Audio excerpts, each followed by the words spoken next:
Módulo 14. Internacionalización del derecho en su ámbito público. Unidad 2. Derecho internacional constitucional. Sesión 5. Ámbito especial de validez de las actividades del Estado. Texto de apoyo. Presentación. Con el propósito de delimitar las características de los territorios entre estados para señalar la jurisdicción y competencia de sus límites territoriales, es necesario responder a dos preguntas. ¿Qué se entiende por territorio y cómo se delimita el territorio? Sobre estas interrogantes existen ordenamientos jurídicos particulares que las regulan y establecen prerrogativas a los estados, los cuales solo pueden actuar dentro de sus límites, pues el ámbito espacial de validez de sus funciones se precisa en su circunscripción nacional. De acuerdo con lo anterior, en esta sesión comprenderás a qué se refiere el término territorio en materia jurídica y cuál es su composición, señalando además cuáles son los marcos jurídicos que lo regulan. Ámbito espacial de validez de las actividades del Estado. De acuerdo con la Real Academia Española 2015, el término territorio refiere a porción de la superficie terrestre perteneciente a una nación, región, provincia, etc. En el ámbito jurídico, el territorio se define: ámbito sobre el cual se practica la soberanía del Estado y dicho terreno se haya acotado por los límites con los estados circundantes, ya sea por medios naturales tales como ríos y cadenas montañosas o artificiales, murallas, postes y letreros. Tainana 2001. Conforme a lo anterior, el territorio se entiende delimitado por bordes y límites, el cual está compuesto por el espacio terrestre, marítimo, aéreo y ultraterrestre. A lo largo de la historia han existido diferentes métodos para saber hasta dónde llega el territorio de un estado y comienza el otro. Becerra, 1993, expone que en el siglo XVIII la magnitud del disparo de un cañón ubicado en la costa marcaba hasta dónde abarcaban los derechos soberanos de determinado país sobre el mar. Con el tiempo se definió que el disparo del cañón alcanzaba más o menos hasta 3 millas y se aceptó como la regla de las 3 millas náuticas para delimitar el mar territorial. En la Convención de Montego Bay de 1982 se admitió la medida de 12 millas náuticas como anchura máxima para el mar territorial, la cual sigue vigente. Como se menciona en la tercera sesión, los sujetos del derecho internacional, en virtud de la soberanía del Estado y de manera especial para el sistema jurídico mexicano, actúan como autoridad suprema sobre su territorio. La definición del territorio se presenta en sentido amplio, toda vez que incluye la superficie terrestre, el espacio aéreo y marítimo. Cuando el país logró su independencia, se incorporó el territorio con base en la figura de la colonia española. En 1837 se celebró el Tratado Internacional entre México y España, denominado Tratado Definitivo de Paz y Amistad entre la República Mexicana y Su Majestad Católica. La expansión del recién territorio creado abarcaba hasta 4.5 millones de kilómetros cuadrados, los cuales se fueron restringiendo en virtud de acontecimientos que ampliaron la superficie de Estados Unidos. El desarrollo de desincorporación del territorio mexicano inició con la Revolución de Texas de 1836, a petición e interés del gobierno de los Estados Unidos, a quien en 1845 fue entregado dicho territorio de manera definitiva. De Azcárraga, 1984. James K. Polk, como presidente, buscó un pretexto para declarar la guerra oficialmente a México y robar el territorio de California y otras regiones. En 1846, México estaba devastado y en ruinas, con una pérdida de más de la mitad de su territorio. Esto equivale aproximadamente a más de 2.400 millones de kilómetros cuadrados. Como resultado de la guerra, el 2 de febrero de 1848 se firmó el Tratado de Guadalupe Hidalgo y el 29 de febrero del mismo año el Convenio para la Cesación de Hostilidades. En dichos documentos se alude a que México perdió el terreno de California y Nuevo México, Colorado, Oklahoma, Kansas, Arizona y Texas. La frontera de México con Estados Unidos quedó estrechamente muy cercana, aproximadamente en 3.000 kilómetros.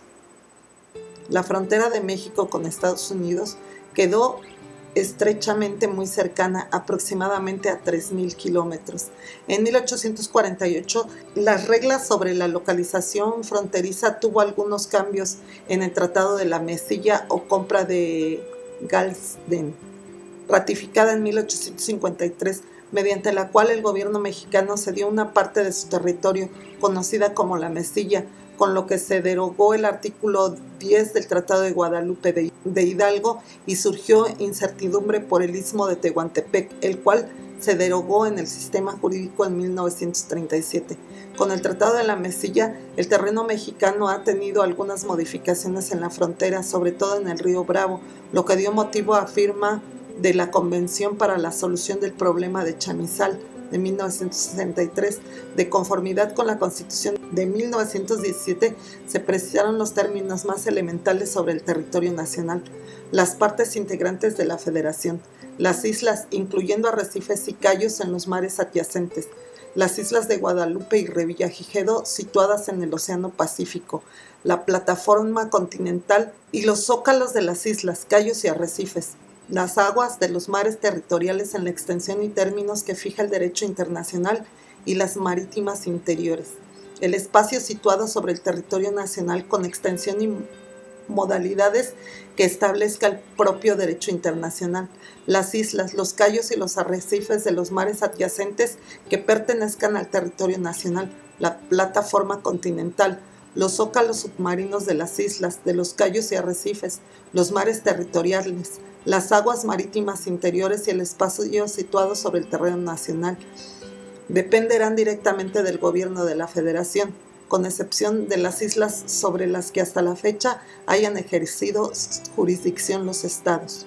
Tras las reformas hechas en la Carta Magna, el artículo 27 constitucional regula que la propiedad y las tierras y aguas comprendidas dentro de los límites del territorio nacional corresponde originalmente a la nación. En ese sentido, establece que son propiedad de la nación las aguas de los mares territoriales, en la extensión y términos que fija el derecho internacional. El derecho internacional sobre la posesión de la tierra se encuentra regulado por las 4 convenciones de las que México forma parte.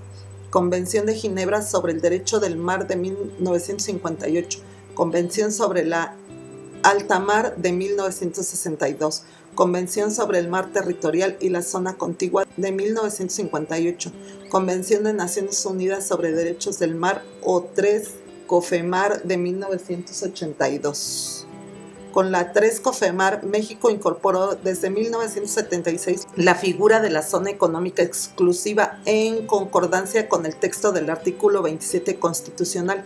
La nación ejerce en una zona económica exclusiva situada fuera del mar territorial y adyacente a este los derechos de soberanía y las jurisdicciones que determinan las leyes del Congreso. La zona económica exclusiva se extenderá hasta 200 millas náuticas, medidas a partir de la línea de base desde el cual se mide el mar territorial. En aquellos casos en que esa extensión produce superposición con las zonas económicas exclusivas de otros estados, la delimitación de las respectivas zonas se hará en la medida en que resulte necesario mediante acuerdo con estos estados. La integración de la figura de la zona económica exclusiva al ordenamiento jurídico mexicano, que en la actualidad tiene vigencia, trajo consigo una extensión de más de 2 millones de kilómetros cuadrados del territorio nacional.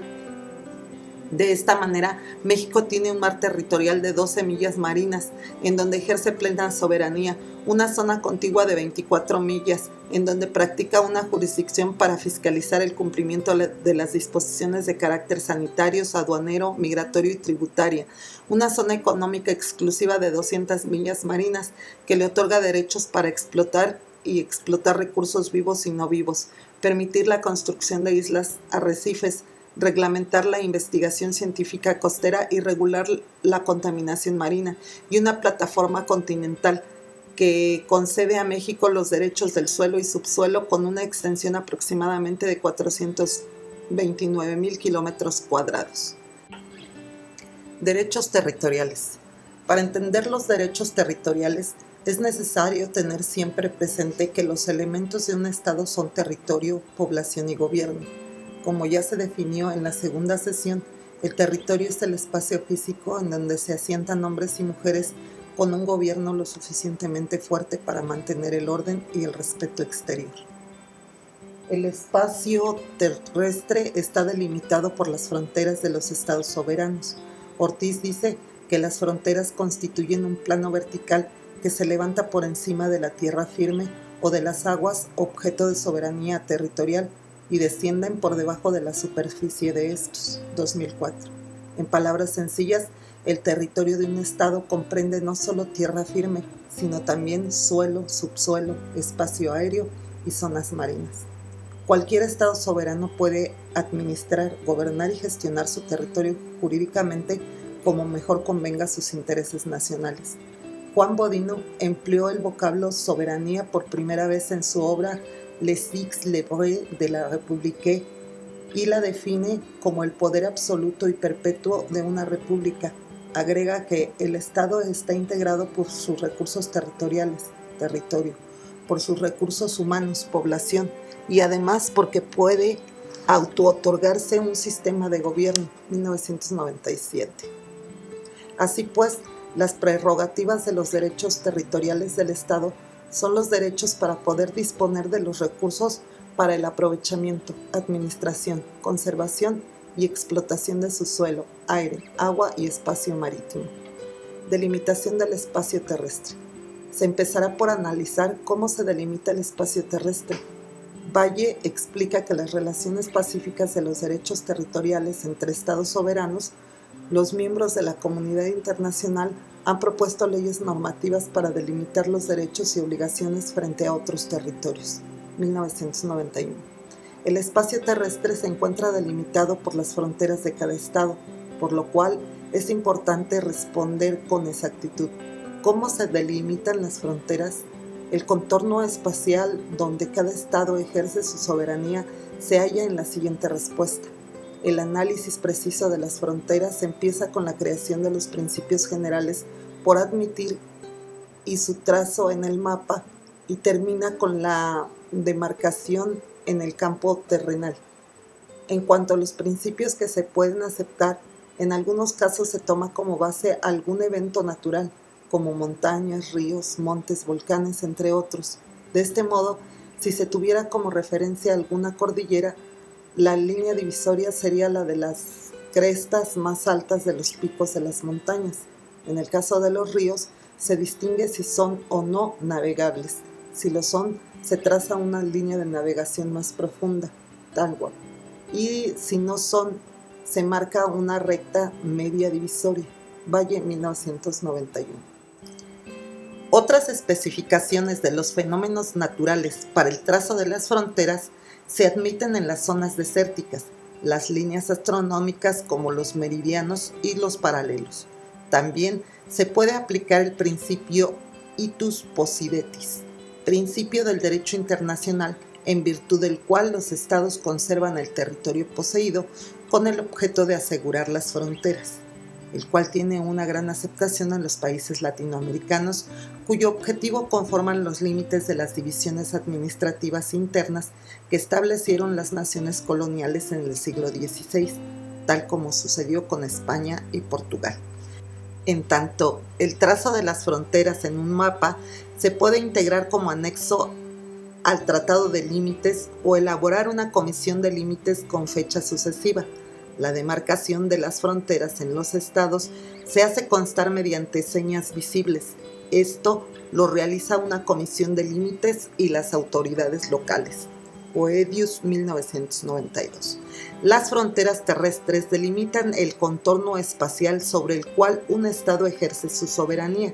En el caso de México, el territorio terrestre está conformado por 32 estados. Las fronteras terrestres delimitan el contorno especial sobre el cual un estado ejerce su soberanía. El espacio marítimo. Durante un aproximado de 14 años, de acuerdos entre 150 países y en varias urbanidades del mundo, finalmente en la ciudad de Montego Bay, Jamaica, se aprobó por todos los estados la Convención sobre el Derecho del Mar y el 16 de noviembre de 1994 entró en vigor. Un año después del depósito del instrumento de ratificación, fue sujeto a cambios y reformas que pugnaban las grandes potencias. La convención, también conocida como la Tercera Convemar, fue patrocinada por las Naciones Unidas y prevaleció sobre los dos anteriores derechos del mar realizados en Ginebra, Suiza, en 1958, y la segunda, conocida como la Convención de Montego Bay, de 1969. La Convención de Montego Bay consta de 320 artículos y 9 anexos que organizan todos los aspectos del espacio marítimo. Por su carácter omnicomprensivo, esta se considera paradigmática a tal grado que algunos expertos la han considerado la Constitución del mar. En el ordenamiento, los estados no restringieron la codificación de las leyes consuetudinarias, sino que también desarrollaron otros ordenamientos del derecho del mar y establecieron nuevas instituciones internacionales. En la Constitución del mar se ofrecen reglas sobre la delimitación de espacios terrestres, aéreos y marítimos, sobre el control de medio ambiente, investigación científica, actividades económicas, comerciales y financieras, transferencia de tecnología, solución pacífica de controversias entre organizaciones internacionales, por mencionar algunas de las figuras reguladas. Para el caso de la limitación del mar territorial, los artículos 3, 4 y 5 de la Convención del Mar facultan a los estados costeros la instauración de un mar territorial con una anchura de 12 millas náuticas, prevaleciendo en todo momento el procedimiento para delimitar su línea base, para diferenciar las aguas territoriales y las internas. En este caso, el estado costero practica una soberanía sujeta a las peculiaridades que la Convención establece. Para el tema de las embarcaciones extranjeras, se reconoce el clásico derecho del paso de inocente a través de las aguas territoriales y también el tipo de actividades que regulariza, artículo 3 de la Convención del Mar. Asimismo, se contempla la figura de la zona contigua de 24 millas náuticas a partir de la línea de base desde donde el estado costero ejerce el control obligatorio y hasta el mar territorial, con el fin de evitar incidentes causados por leyes tributarias, hacendarias, de migración, sanitarias o bien para castigar violaciones que se cometan en los supuestos mencionados anteriormente. Artículo 33 de la Convención del Mar. La Convención del Mar dedica la parte 3 a la regulación sobre los estrechos usados para la navegación internacional.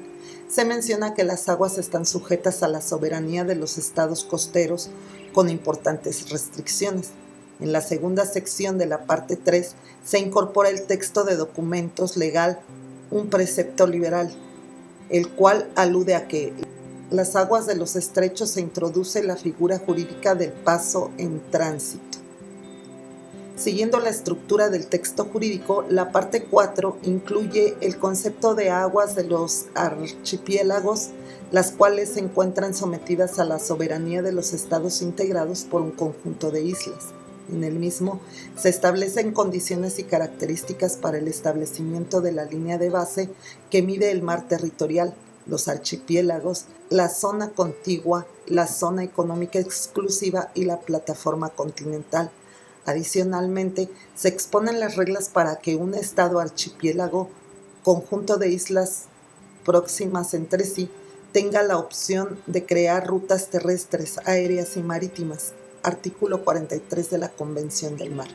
La literatura únicamente contemplaba las aguas territoriales, pero en la actualidad también incluye aguas de alta mar. Así, la Convención de Montego Bay faculta a estados costeros el permiso de una zona económica exclusiva de hasta 200 millas náuticas de distancia. Lo anterior se lleva a cabo con el objetivo de que los territorios costeros puedan lograr ganancias económicas más allá de sus costas.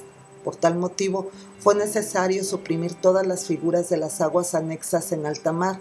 Esta figura fue una de las más estudiadas por la 3 COFEMAR, toda vez que las potencias se oponían con el argumento de que el derecho consuetudinario permitía una sola extensión de 3 millas del mar territorial. En esta zona no se practica una plena soberanía, únicamente los estados ejercen una serie de jurisdicciones con el fin de conseguir una explotación económica suficiente.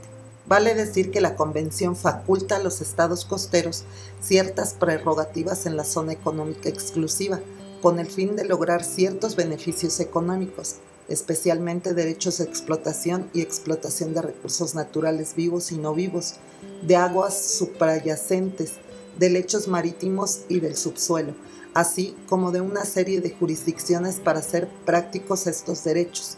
Artículo 56 de la Convención del Mar. De igual modo, en relación con el respeto de esta zona, disposiciones de carácter distributivo.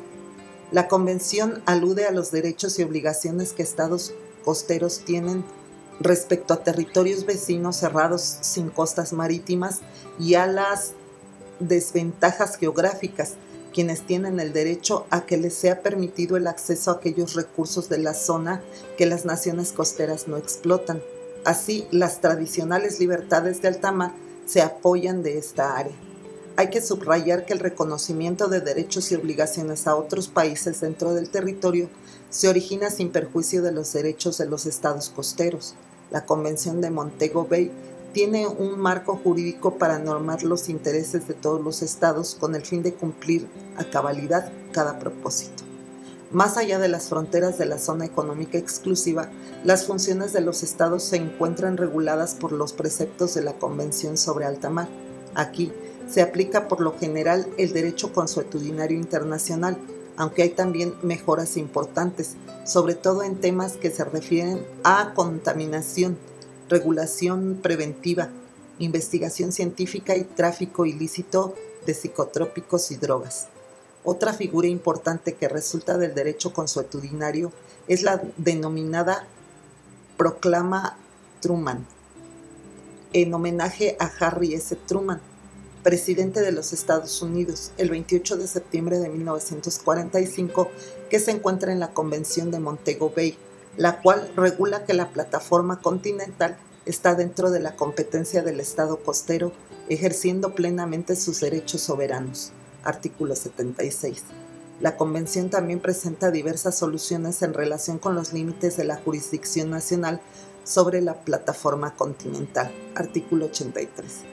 La Facultad de Derecho y Ciencias Políticas de la Universidad de Cartagena 2015 propone los elementos del espacio marítimo del Estado integrado por los siguientes. 1. Espacio marítimo del Estado u océano, el cual se compone por aguas interiores, mar territorial, zona contigua, plataforma continental, zona económica exclusiva, alta mar y la zona. 2. Otros cuerpos acuíferos como ríos y canales internacionales. 3. La reglamentación de los estrechos, las islas, los estados archipiélagos, la protección del medio marítimo, la reglamentación internacional de la investigación científica marina. De conformidad con la Convención de las Naciones Unidas sobre el Derecho del Mar, CONVEMAR, firmada en Montego Bay, Jamaica, el 10 de diciembre de 1982, se inicia por analizar las partes en que se divide el espacio marítimo u océano. Las aguas interiores. Se entiende por aguas interiores a cuerpos acuíferos en el interior del territorio del Estado, ríos, arroyos, lagos, lagunas, bahías, instalaciones portuarias y elevaciones en descenso y bajamar, ejerciéndose sobre ellas plena soberanía sin cabida del derecho de paso inocente. Las aguas interiores, ubicadas dentro de los límites del territorio del Estado y sus fronteras, se comienza a medir a partir de las líneas de base de la superficie del mar territorial. Vázquez, en el 2002, la nombra mar nacional o debe confundirse con el mar territorial. En palabras sencillas, todos los ríos, lagos, lagunas, estrechos, bahías, puertos y embarcaderos que estén dentro de las demarcaciones territoriales del Estado conforman sus aguas interiores y sobre ellas recae la plena soberanía. De la misma forma, el Estado no está obligado a otorgar el paso de inocente de embarcaciones. Pero, ¿qué se entiende por líneas de base? ¿Qué es el paso inocente?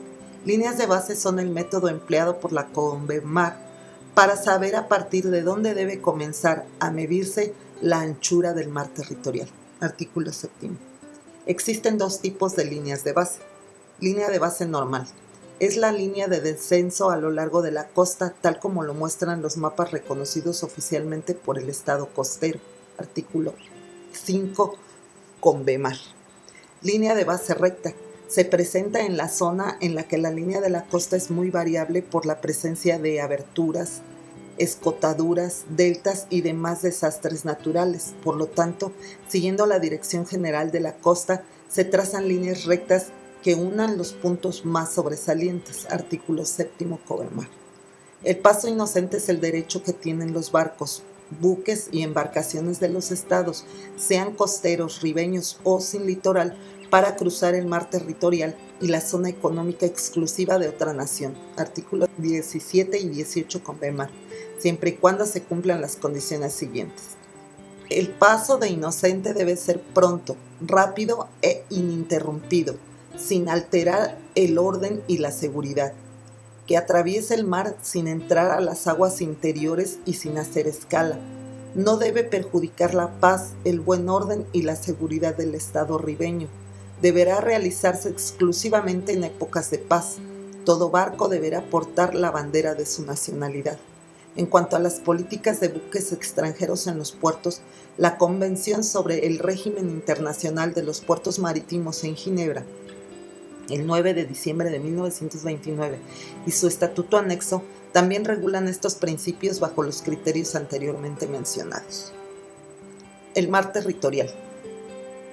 El mar territorial es el sector del océano, mide 12 millas marinas a partir de la línea de base. El Estado ejerce plena soberanía, al igual que en las aguas interiores. Sin embargo, debe otorgar el derecho de paso inocente. El artículo 2 de la CONVEMAR establece 3 supuestos. La soberanía del Estado costero se extiende más allá del territorio de sus aguas interiores y, en el caso del Estado archipiélago, de sus aguas a la franja del mar adyacente designada con el nombre de mar territorial. La soberanía se prolonga al espacio aéreo sobre el mar territorial, así como al lecho y al subsuelo de ese mar. La soberanía sobre el mar territorial se ejerce con apego a las normas de derecho internacional. La CONVEMAR, en el segundo párrafo del artículo 2, admite y reconoce la soberanía plena que el Estado ribereño ejerce sobre el mar territorial, su lecho y subsuelo, y el espacio aéreo. La única crítica a dicha soberanía es otorgar el derecho de paso inocente a terceros estados. El derecho de paso inocente radica en permitir el paso pronto, continuo, rápido e ininterrumpido a todo barco o aeronave que atraviese el territorio nacional siempre que se desarrolle en periodos de paz y portando la bandera de la nacionalidad. Vázquez 2002. Como se mencionó, la medición de la anchura del mar territorial parte de la línea de base normal o línea de base recta, a partir de la cual el mar territorial se prolonga hasta un máximo de 12 millas marinas. En el supuesto de que dos zonas de mar territorial se encuentren frente a frente o sean contiguas, la CONVEMAR solucionará el problema mediante el trazo de una línea media, cuyos puntos sean paralelos a cada uno de los estados. La zona contigua. La zona contigua forma parte del mar territorial. Es la extensión del mar adyacente al mar territorial, que abarca desde las 12 hasta las 24 millas marinas, contadas a partir de la línea de base, que mide la anchura del mar territorial. Ambrosini, 1993. En este caso, los estados ribereños pueden ejercer su jurisdicción con el fin de asegurar el cumplimiento de ciertos ordenamientos jurídicos, tales como leyes aduaneras y financieras, de inmigración y normas sanitarias. Artículo 33, apartado 1 de la Convención de la ONU sobre el Derecho del Mar. La zona contigua es la que sigue junto al mar territorial. La razón de su existencia es por tratarse de cuerpos de agua. La CONVEMAR concede 12 millas marinas adicionales para que el Estado ejerza sus derechos territoriales de fiscalización en materias aduanera, migratoria, sanitaria y tributaria. El precedente normativo de esta zona contigua encuentra su fundamento con las dictadas Hovering Act británicas para reprimir el contrabando de tabaco y sal de los buques de España, además de ir contra leyes aduaneras norteamericanas enfocadas a evitar y prevenir el contrabando de bebidas alcohólicas. La zona económica exclusiva. La zona económica exclusiva, también conocida como mar patrimonial, es un área marina que se extiende desde el límite exterior del mar territorial hasta alcanzar una extensión máxima de 200 millas náuticas, contadas a partir de la línea de base normal o recta desde la que se mide la anchura de este. La zona económica exclusiva es la franja marítima localizada más allá del mar territorial, con una extensión de hasta 200 millas marinas sobre ella. Cada estado asegura la preservación de los recursos vivos y no vivos de una región, al no ser amenazada por una explotación excesiva. Ante esto, la Convención del Mar, CONVEMAR, en el artículo 56, contiene los derechos y deberes del Estado ribereño en la zona económica exclusiva, la jurisdicción de la materia en construcción y utilización de islas artificiales, investigación científica marina y protección del medio marítimo. Además, todos los estados, sean costeros o sin litoral, gozarán de las siguientes libertades: de navegación, de sobrevuelo, de tender cables y tuberías submarinas y de pesca limitada. Los países sin acceso o derecho al mar no tienen zona exclusiva ni plataforma continental y por lo tanto no están incluidos en la lista que propone la Convención. La plataforma continental. La plataforma continental se define como la superficie de un fondo submarino próximo a una costa. Se presenta en forma de meseta o pedestal en el océano. Es parte del territorio nacional. Su extensión es variable. Sus profundidades interiores de hasta un límite de 200 metros. Asimismo viven animales marinos y vegetación, por lo que su protección es muy importante. De acuerdo con el artículo primero del Convenio de Ginebra de 1958, la plataforma continental era señalada de la siguiente manera: circunda los continentes hasta una profundidad media de 200 metros, lo cual, dada su escasa pendiente, representa una anchura de cerca de 90 kilómetros en promedio. Su límite exterior se caracteriza precisamente por un cambio brusco de esta pendiente. El fondo se inclina en forma de talud continental, en cuya base se halla el fondo del océano. El concepto anteriormente referido, para alcances del derecho internacional, fue modificado por la Convención sobre el Derecho del Mar de 1982, por lo que su artículo 76.1 establece: la plataforma continental de un estado ribereño comprende el lecho y el subsuelo de las áreas submarinas que se extienden más allá de su mar territorial y a todo lo largo de la prolongación natural de su territorio hasta el borde exterior del margen continental, o bien hasta una distancia de 200 millas marinas contadas desde la línea de base a partir de las cuales se mide la anchura del mar territorial en los casos en que el borde exterior del margen continental no llegue a esa distancia. La CONVEMAR considera que por tratarse de una prolongación de la masa territorial de la región costera, los recursos marinos y petrolíferos forman parte del territorio nacional con el límite de 200, sin exceder de las 350 millas náuticas a partir de la línea de base. No comprende el fondo oceánico profundo ni su subsuelo. Los derechos del Estado son exactamente los mismos de que goza la zona económica exclusiva.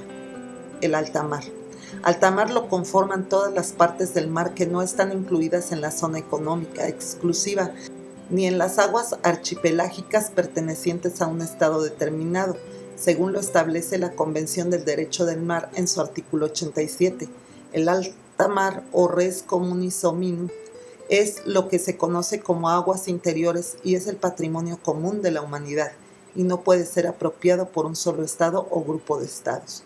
Bajo estas circunstancias, todos los estados, sean ribereños o sin litoral, tienen por derecho las siguientes libertades: navegación, sobrevuelo, tender cables y tuberías submarinos, construir islas artificiales y otras instalaciones tales como pesca y de investigación científica.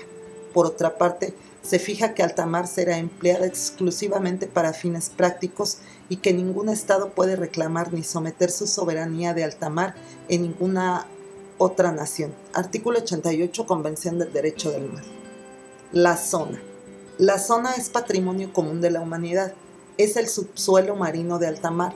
Los recursos minerales son administrados por la Autoridad Internacional de los Fondos Marinos, cuya función es regular la explotación y aprovechamiento de los recursos minerales existentes en el subsuelo del océano, así como resolver controversias entre estados.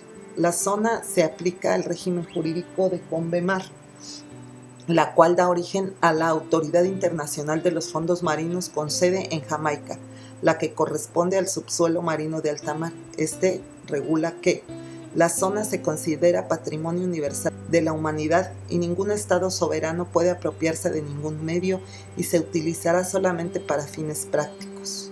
Artículo 33, CONVEMAR. La zona podrá emplearse únicamente para el bien general de la humanidad. Artículo 34, CONVEMAR. Los estrechos. Los estrechos generalmente son un paso estrecho, angosto, comprendido entre dos tierras y por el cual se comunica un mar con otro. Seara 2003. Los artículos 37, 38, 40 y 41 de la CONVEMAR regulan el derecho de paso en los estrechos, el cual consta de la libertad de navegación y sobrevuelo exclusivamente con fines de circulación y tránsito pronto, ágil e ininterrumpido por el estrecho, entre una zona económica exclusiva o parte del alta mar y otra parte del alta mar o de la zona económica exclusiva. Los estrechos regulados por convenciones internacionales queda fuera de los ámbitos de aplicación de la CONVEMAR. Asimismo, queda sin aplicación en los estrechos daneses de Gran Belt, Pequeño Belt y Sound, y los estrechos turcos, Dardanelos, Canal de Bósforo y el Mar de Mármara. Las islas y los estados archipelágicos. Se define como aquel estado conformado principalmente por uno o varios archipiélagos cuyo fin es incluir una o varias islas. Son claros ejemplos Cuba y las Islas Malvinas. De acuerdo con el artículo 49 de la Convención de las Naciones Unidas sobre el Derecho del Mar, la soberanía se amplía a las aguas encerradas por las líneas de base archipelágicas y al espacio aéreo que llega sobre ellas, su lecho, el subsuelo y sobre sus recursos. Corresponde a los estados trazar líneas de base archipelágicas en torno a sus porciones de tierra emergentes, por lo que se deberá otorgar el derecho de paso inocente para no interferir con la navegación internacional. El máximo de superficie marina que pueden incluir como parte de su territorio no puede ser más de 9 veces la superficie terrestre. CONVEMAR, artículo 46 y 47.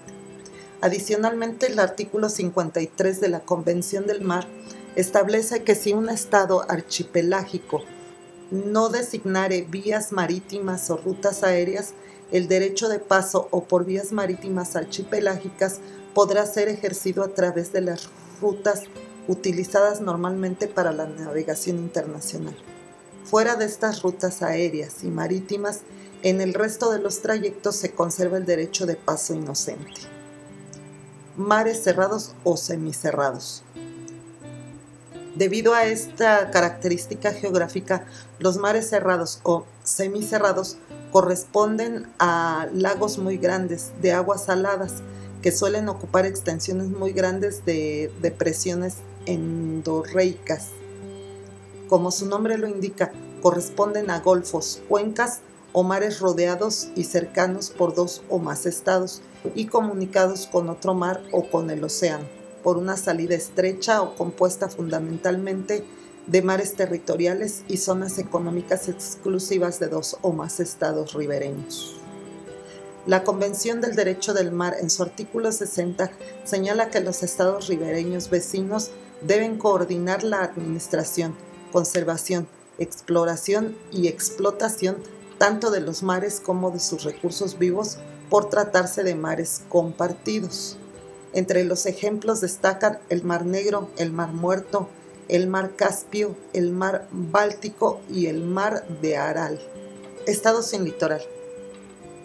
Se entiende por estado sin litoral a un país rodeado de tierra, que además carece de salida al océano.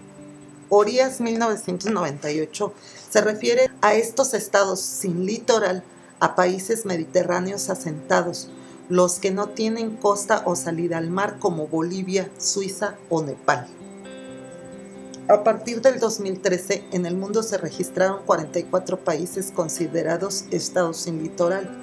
A la fecha, debido a la dificultad geográfica, son regulados por la parte 10 de la Convemar, cuya finalidad es ofrecer a los estados a lograr su igualdad de derechos efectivos y alcanzar la libre salida al mar. Los estados sin litoral tienen derecho a portar una bandera propia en sus barcos y navíos. Asimismo, tienen derecho a acceder desde el mar. No pagan cargas fiscales, aduaneras ni de ningún otro tipo de tasas por servicios prestados. Gozan además de libertad de circulación a través del territorio de los estados de tránsito hacia la costa. Protección del medio marítimo. Lo primero que hay que preguntarse es, ¿por qué es importante la protección al océano? La respuesta es sencilla. En materia medioambiental, las únicas medidas verdaderamente eficaces son las que se toman en el plano internacional. Castellani, 1973. Toda vez que el océano es un ecosistema interconectado. La investigación científica es un derecho de todos los países, pero también es su obligación fomentarla, pues solo así los estados pueden aumentar el crecimiento y desarrollo de las regiones a través de la identificación y potencialización en actividades exclusivas de las regiones participantes. Ríos internacionales y canales internacionales. Un río internacional es un curso de agua que cruza o atraviesa territorio de dos o más estados. Por su parte, un canal internacional es una vía de agua creada artificialmente para la navegación. No debe olvidar que los ríos naturales y los canales internacionales son fronterizos. Por ejemplo, el río Bravo, río Suchiate, son sucesivos, es decir, atraviesan varios estados como el Amazonas o el río Nilo. Son objeto de estudio del derecho internacional público. En opinión de Portón, 1997, el derecho internacional público integra la figura fluvial. Hasta el momento existe muy poca literatura sobre su desarrollo, pues no hay acuerdos o pactos entre los países. Ante esto, las reglas de Helsinki, firmadas en 1966 por la International Law Association, considera criterios sobre la navegación, utilización de agua para riego, obras hidroeléctricas, disminución de contaminación y transporte de madera en ríos internacionales. Asimismo, considera el derecho fluvial, el cual contiene las características siguientes. Libertad de navegación. Este principio se extiende a los estados fronterizos o sucesivos y también a los no costeros o ribereños. Gestión.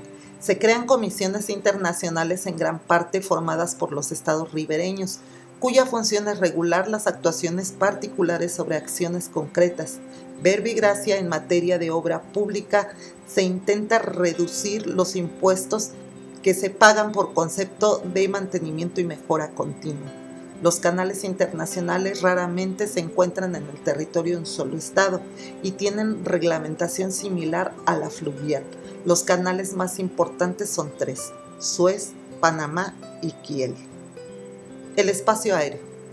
Para Loaesa, el espacio aéreo constituye la carta magna de la aviación de un nuevo marco institucional para favorecer la expansión de las actividades aeronáuticas dentro de cada país y a nivel mundial.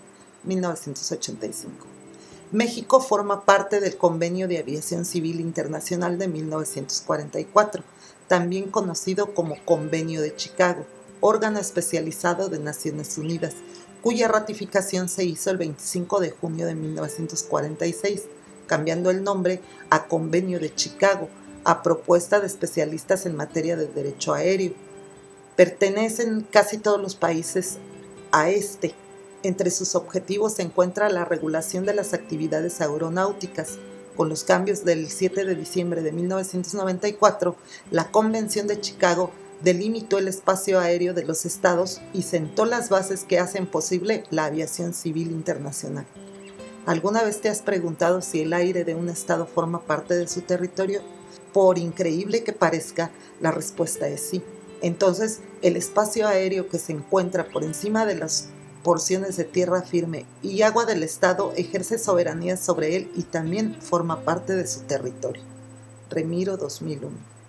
El ordenamiento jurídico internacional que lo regula es la Convención de Chicago de 1944, también conocida como la Constitución del Aire, que indica que la soberanía territorial del Estado se extiende a la columna de aire que se encuentra sobre su territorio.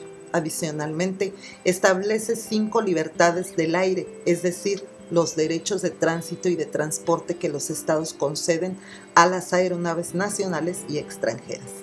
Primera libertad. Es conocida también como derecho de sobrevuelo o de paso inofensivo.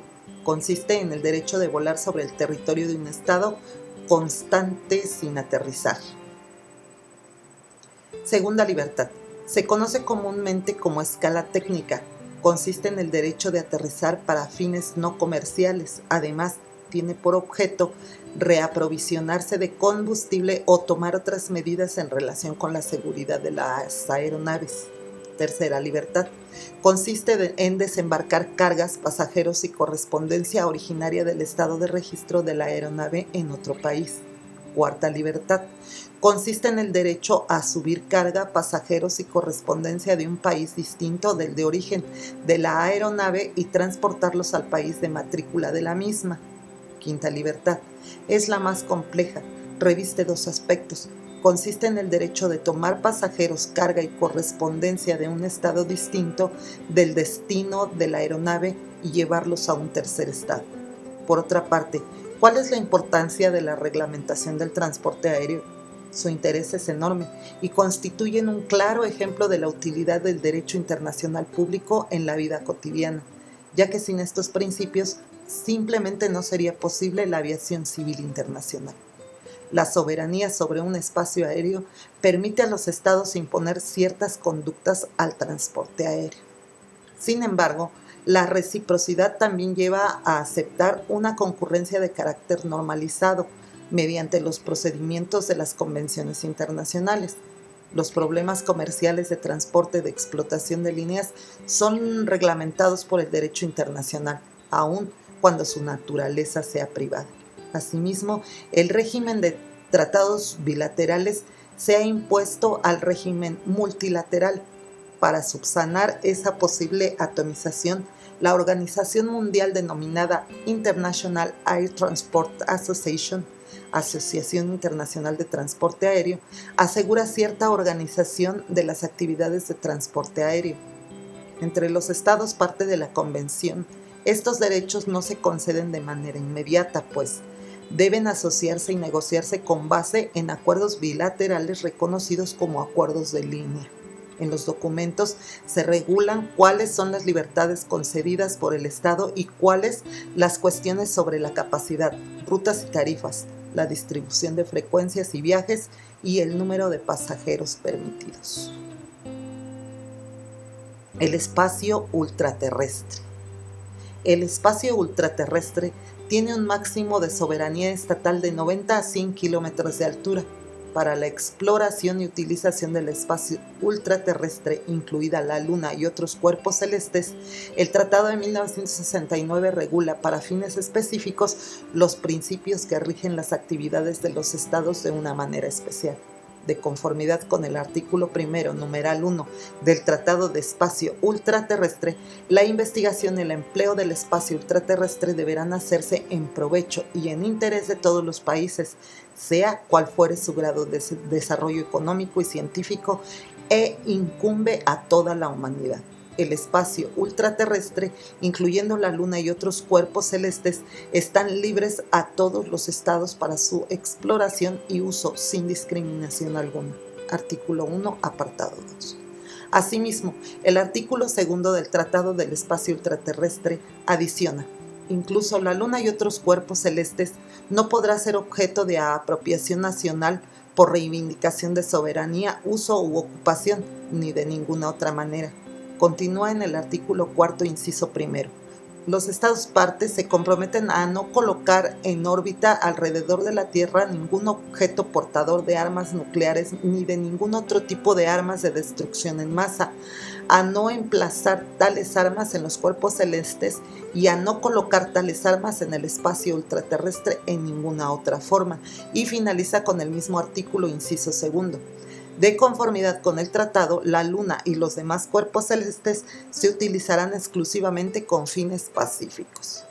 Ciertos usos militares, como la instalación de bases militares, se prohíben explícitamente. En resumen, en el caso del uso del espacio ultraterrestre de conformidad con el tratado, se trata de un régimen que en muchos puntos es equivalente con el de alta mar.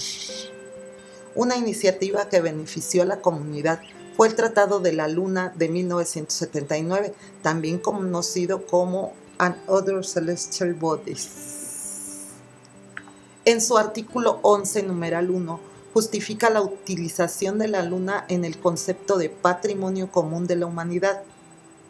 Hasta el momento, el tratado ha sido ratificado por el poder de un número reducido de estados, quienes tienen interés en el espacio ultraterrestre.